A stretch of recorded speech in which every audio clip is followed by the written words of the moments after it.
यहाँ पर आप देख सकते हैं कि जो विधान परिषद सदस्य हैं सुनील गौड़ा जी यहाँ पर आ चुके हैं।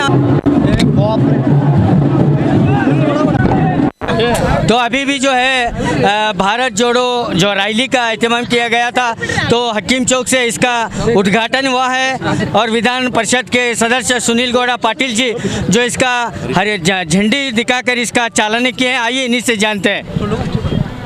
ಇವತ್ತು ನಮ್ಮ 75ನೇ ಸ್ವಾತಂತ್ರ್ಯೋತ್ಸವದ ಅಮೃತ ಮಹೋತ್ಸವದ ಕಾರ್ಯಕ್ರಮ ಅಂಗವಾಗಿ ನಮ್ಮ ಕರ್ನಾಟಕ ರಾಜ್ಯದಲ್ಲಿ ನಮ್ಮ ಕಾಂಗ್ರೆಸ್ ಪಕ್ಷದಿಂದ ಎಲ್ಲ ಪ್ರತಿಯೊಂದು ಕ್ಷೇತ್ರದಲ್ಲಿ ಇವತ್ತು ಈ ಒಂದು ಭಾರತ ಜೋಡೋ ಯಾತ್ರೆಯನ್ನು ಒಂದು ಪಾದಯಾತ್ರೆಯ ಮೂಲಕ ಅಲ್ಲಲ್ಲೇ ನಾವು ಸುಮಾರು 75 ವರ್ಷದ ಏನು ಸ್ವಾತಂತ್ರ್ಯೋತ್ಸವದ ಅಮೃತ ಮಹೋತ್ಸವ ಆಚರಣೆ ಮಾಡ್ತಾ ಇದ್ದೀವಿ। ಆ ನಿಟ್ಟಿನಲ್ಲಿ ಇವತ್ತು ಬಿಜಾಪುರ ನಗರದಲ್ಲಿ ನಮ್ಮೆಲ್ಲ ಕಾಂಗ್ರೆಸ್ ಪಕ್ಷದ ನಾಯಕರು ಹಿರಿಯರು ನಮ್ಮ ಜಿಲ್ಲಾಧ್ಯಕ್ಷರಂಥ ರಾಜು ಆಲ್ಗೂರ್ ಅವರ ನೇತೃತ್ವದಲ್ಲಿ ಇವತ್ತು ಈ ಕಾರ್ಯಕ್ರಮವನ್ನು ಹಮ್ಮಿಕೊಳ್ಳಲಾಗಿದೆ। ಹಕೀಮ್ ಚೌಕ್ನಿಂದ ಮಹಾತ್ಮ ಗಾಂಧಿ ಚೌಕ್ವರೆಗೆ ಈ ಒಂದು ಪಾದಯಾತ್ರೆ ಮೂಲಕ ನಾವು ಈ ಭಾರತ ಜೋಡೋ ಯಾತ್ರೆ ಒಂದು 10 ಕಿಲೋಮೀಟರ್ ಈ ಯಾತ್ರೆಯನ್ನು ಮಾಡ್ತಾ ಇದ್ದೀವಿ। ಸರ್, ಇದು ಒಂದು ಕಾಂಗ್ರೆಸ್ ಒಂದು ಶಕ್ತಿ ಪ್ರದರ್ಶನ ಅಂತ? ಇದು ಕಾಂಗ್ರೆಸ್ ಶಕ್ತಿ ಪ್ರದರ್ಶನ ಅಲ್ಲ, ಇದು ನಮ್ಮ ದೇಶಕ್ಕಾಗಿ ನಾವು ಮಾಡಬೇಕಾದ ನಮ್ಮ ಕರ್ತವ್ಯ, ಎಲ್ಲ ನಮ್ಮ ಭಾರತೀಯರ ಕರ್ತವ್ಯ।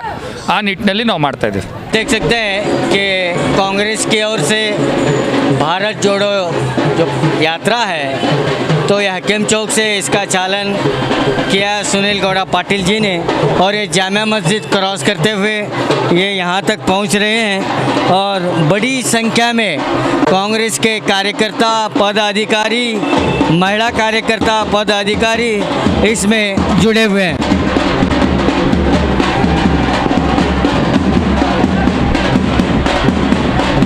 यहाँ पर आप देख सकते हैं, तो यहाँ पर आप देख सकते हैं कि कितनी ये विशाल रैली जो जामिया मस्जिद रोड पर से निकली हुई है। हर एक के हाथ में तिरंगा ही तिरंगा नज़र आ रहा है।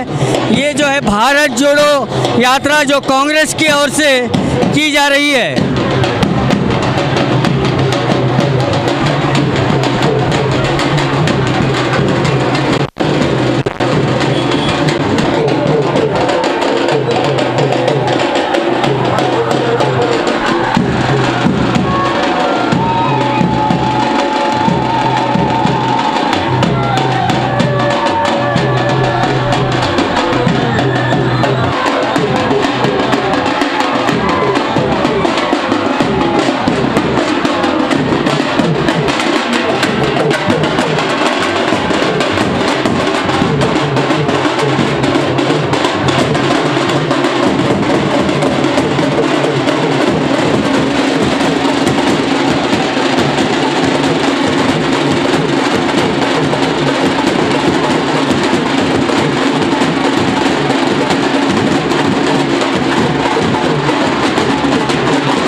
ಪ್ರತಿಯೊಂದು